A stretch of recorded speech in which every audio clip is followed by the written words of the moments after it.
Hello, this is Pastor Manny. Thank you for joining me for the Beacon of Hope podcast.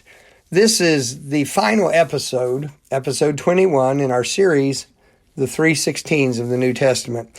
I invite you to go back through the podcast and avail yourself of each of these episodes in this series.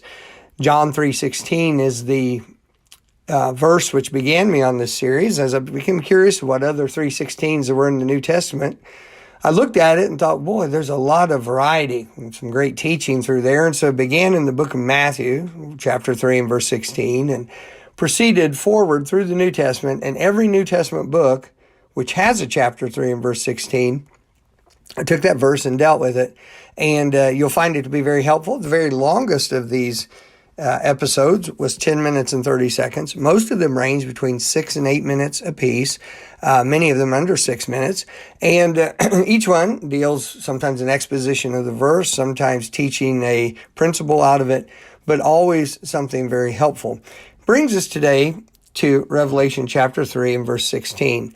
When you consider that this series began because of John 3:16, for God so loved the world, that he gave his only begotten Son, that whosoever believeth in him should not perish, but have everlasting life. And when you consider the intensity and focus of God's love towards us that particular verse shows, we see it stands in stark contrast to the last 3:16 in the New Testament. Revelation 3:16 deals with the church, which has gotten to the point where that love that Christ has given for them just doesn't mean much to them anymore at all. And it's an admonition and a warning about where we can go and how we can become in our Christian life and what to avoid. Revelation 3:16 speaks these words as Jesus was speaking to the church called Laodicea. And he speaks these words to that church. He said, "So then, because thou art lukewarm and neither cold nor hot, I will spew thee out of my mouth."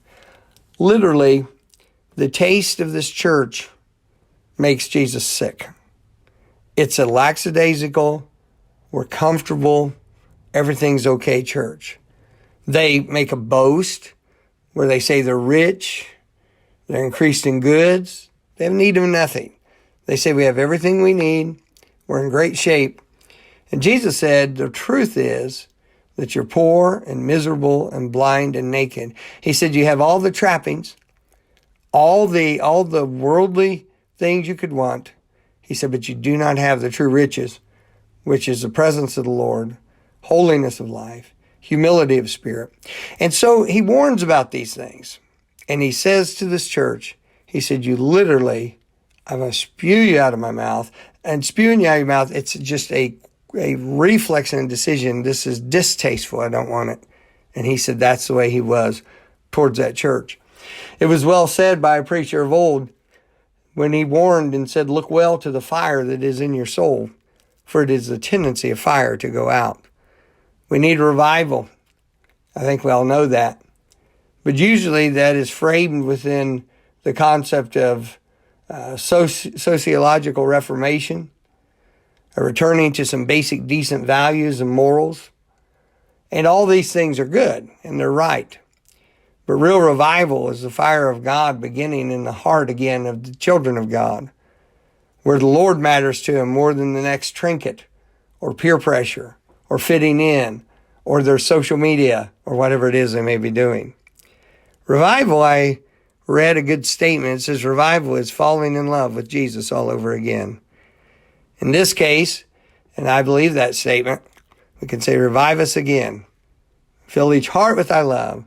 Let each soul be rekindled with fire from above. And this is the desire that should be in our heart. Laodicea, thou art lukewarm. Oh, just tepid. Oh, no, they won't scald you for sure. It won't freeze you for sure. You can just kind of relax in it. That is Laodicea. May God give us sense. And may we have the fortitude to not slip slowly into the seducing, soothing, lukewarm, disgusting position of being Laodicea. And so it ends in Revelation 3, verse 16. Thank you for joining the podcast today, and may God bless your day.